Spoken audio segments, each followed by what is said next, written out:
Greetings, gentlemen of horror and everybody in this WhatsApp group.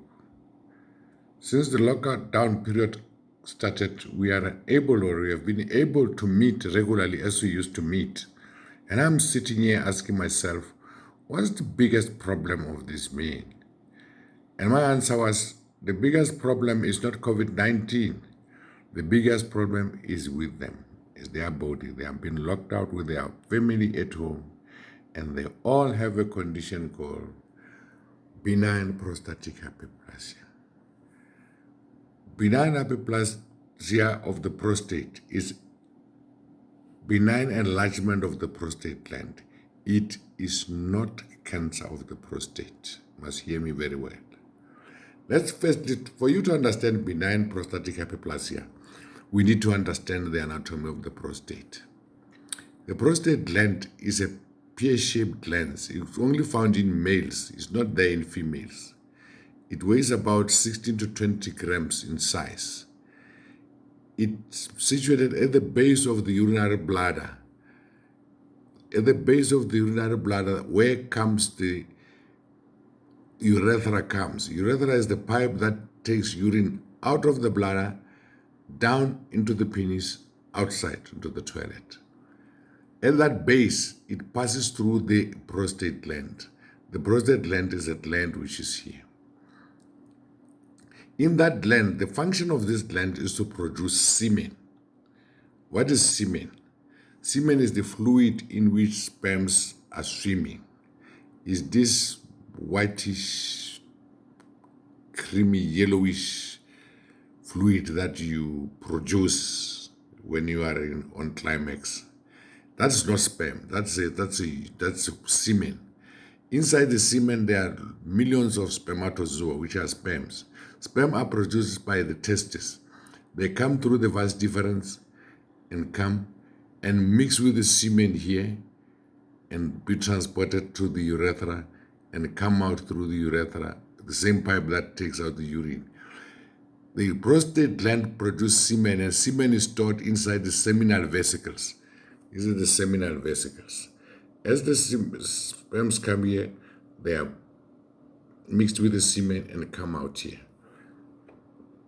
With benign prostatic hypertrophy, which is benign enlargement of the prostate, because on sagittal view here, the bladder is here, the urine comes here. It is a free flow of urine. But with hypertrophy, the glands become enlarged. The prostate then becomes enlarged. Let's look at here where a normal prostate, urine can come out of the bladder here, very nicely come here, unobstructed. But if you've got enlargement of the prostate, which usually happens in men after 40, the urethra, as it passes through the prostate, it gets squeezed in between. So the urine doesn't flow freely through there. And this happens with age, usually start after 40. That's why every man over 40 should have annual prostate check or have PSA taken to check whether a prostate is either got BPH, which is benign prostatic hyperplasia, or it's got cancer. PSA can predict, it's a screening test, it's not diagnostic. What is BPH? Let's define it nicely. It's a benign prostatic hyperplasia, which is abbreviated as BP, is a non-malignant enlargement of the prostate. Why do I say, when we say something is non-malignant, it means it's non-cancerous. It's not cancer of the prostate. That's why it's there in every man. Not every man has got presence of the prostate. It commonly occurs in older men over 40. And it's got two abbreviations. Either we call it BPH, which stands for benign prostatic hyperplasia, or some books will say benign prostatic enlargement.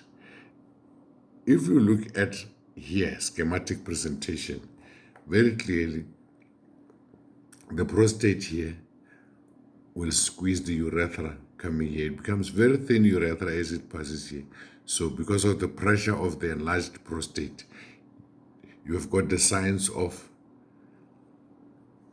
BPH. And I must say that it is a natural part of part of natural aging. Every aging man will have it. So, or at Horo, I don't think there's anybody less than 40 years there. So we all have it. It's caused by the presence of a male hormone called testosterone. All men produce testosterone, which is produced by latex cells of the testes, and cannot be prevented. As long as you are a man, you've got testes, you produce testosterone, you will have BPH, but can be treated, not always be treated, need treatment.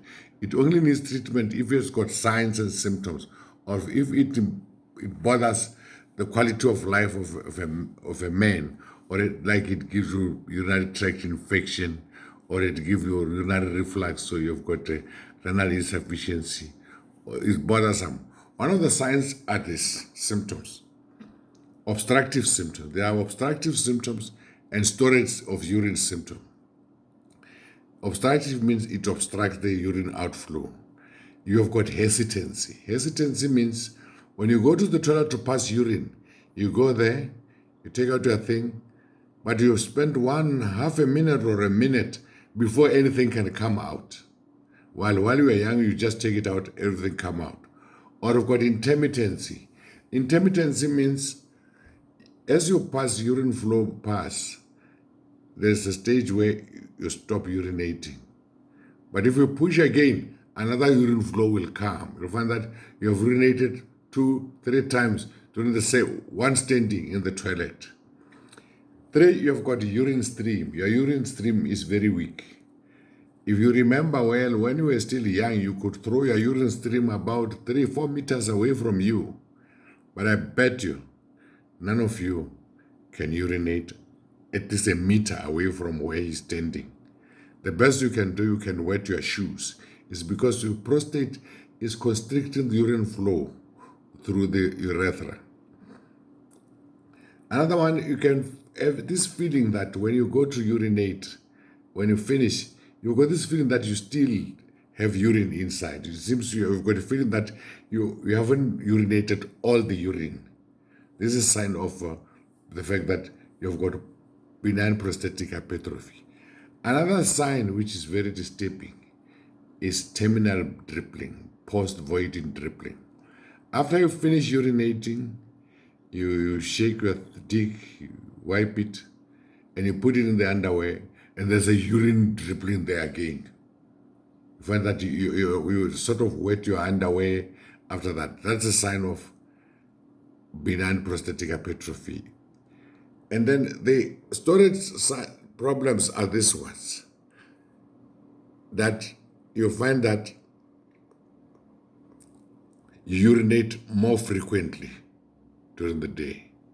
You go to the toilet nearly every hour more today. You can't store much urine because the reason is because you don't urinate all the urine. By the time you went to the toilet the last time, you urinated half of the urine, so the bladder fills up very quickly. This happens whether you take water or you don't take water. Or you've got nocturia. Nocturia means you have to wake up during the night to go and urinate, as if you have drank coffee or something while you haven't taken anything. While when you are young, you could sleep at 10 p.m. and even wake up the following day without going to the toilet. But if you've got BPH, you'll go once or twice during the night. You've got to wake up. Another thing is urgency, which might lead to urge incontinence. Urgency is when your bladder is full, no matter what, you have to go to the toilet now. Otherwise, it's going to release. You've got this irresistible urge to urinate. It's a sign of BPH. If you've got any of those signs, please see your urologist. Like I said, you can only treat it if signs are severe enough to bother you or your quality of your life is disturbed by it.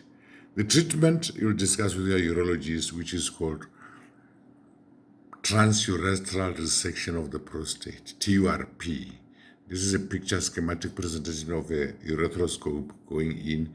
With the urethroskope, they take out some of the tissues of the urethra that relieving the pressure, some of the tissue of the urethra and the prostate, that's relieving the pressure on the urethra. Thank you. I hope you will go and consult your urologist or your GP for your BPHs.